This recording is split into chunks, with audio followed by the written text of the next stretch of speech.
So now we're going to work on Pincha Mayurasana.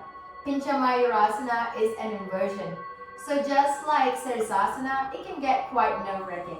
So I recommend you to do this against the wall or have someone to spot you and guide you along as you try this out. And if this is your first time and you're still afraid and you've not overcome the fear of falling over, please stick to Sirsasana first before trying Pincha Mayurasana out. Pincha Mayurasana is a forearm balance.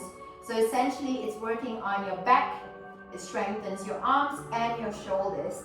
It gives a good stretch to your shoulders, to your neck as well. So just before we start off with trying out Pincha Mayurasana, we have to warm the body out first. So we're going to do a bit of warm up, and before we get into the heavy stuff, we'll start off with child's pose first, and we'll just gather our breath and try to relax while in child's pose. So once again, please be careful when you're attempting Pincha Mayurasana. Do it against the wall, have some support, and have someone with you while you're doing it. Alright, so we're going to start off with child's pose first, bringing your buttocks onto your heels, extend your arms out, and really essentially while you're still in this restorative pose, all you have to do is just breathe with ease. Save all your strength for later on.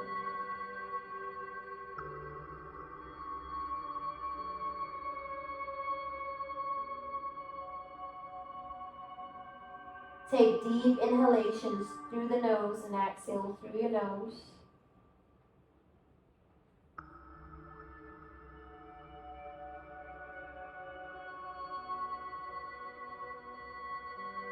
You can choose to keep your eyes closed.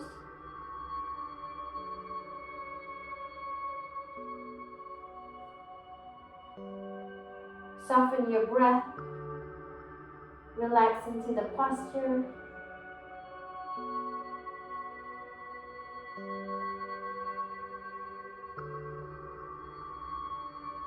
Just a few more breaths while in child's pose.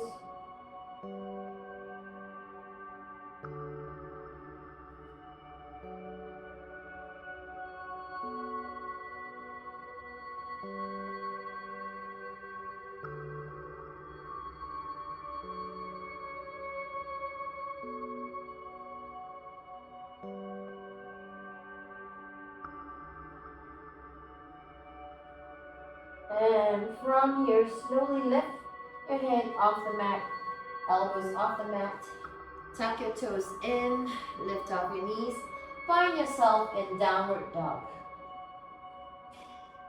From downward dog here, you're going to lower your elbows onto the mat.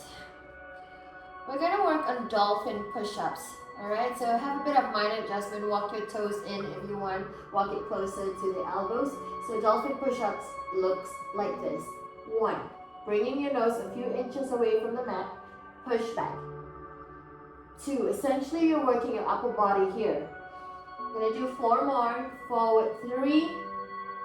Push back. 3 more. Forward 4. Push back. 5. And back. 6 and back. Lift off your elbows, float forward to upper plank, lower down to chaturanga, inhale up dog, push back, down dog.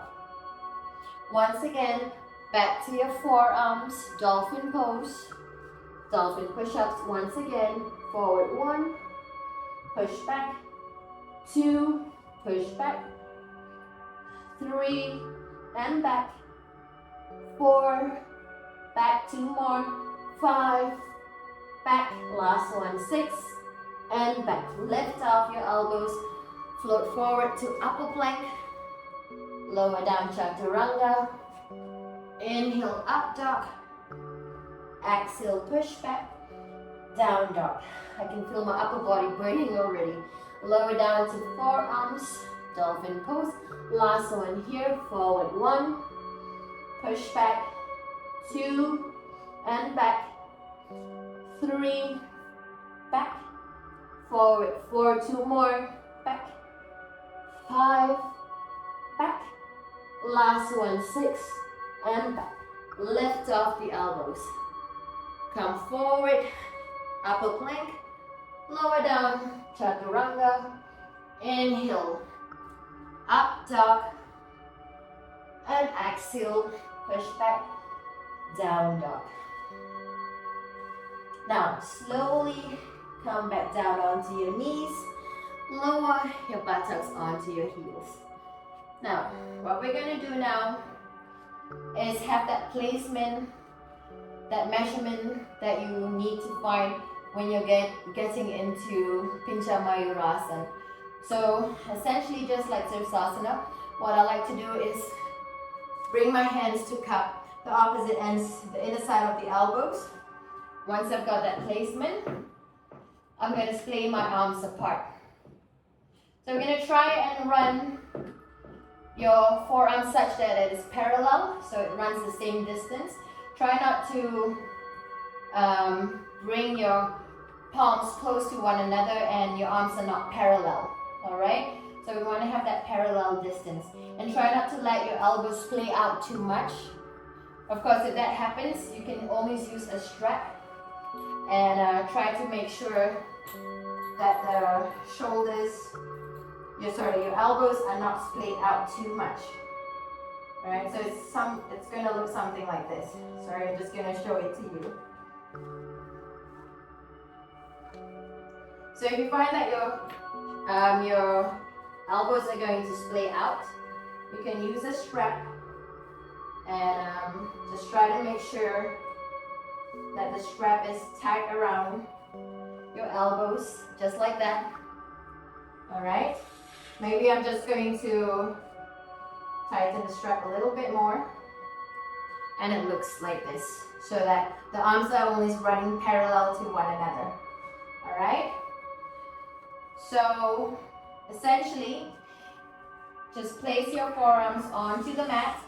Alright, so what I'm going to do is lift my buttocks off my heels, start to tuck your knees in, start to tuck your toes in, lift off your knees. If you're doing against the wall, that's ideal.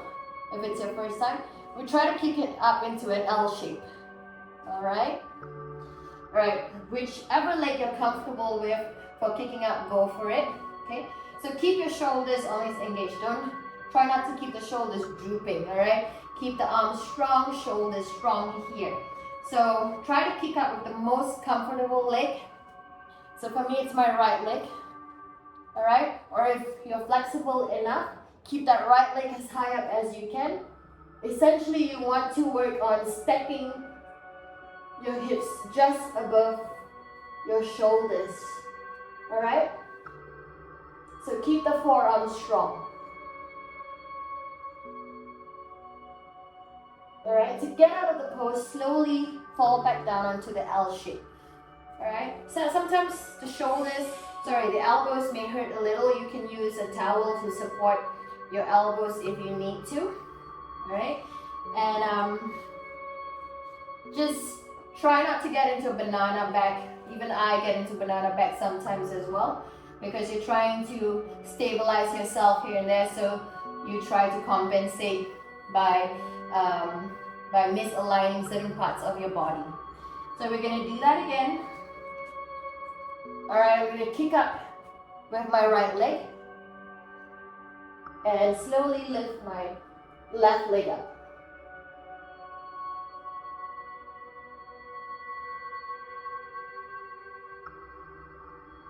Slowly fall back down my L shape. Lower down onto your knees and sit your buttocks onto your heels. Go back to child's pose. To soften the breathing here, gather your breath, relax the shoulders and your arms.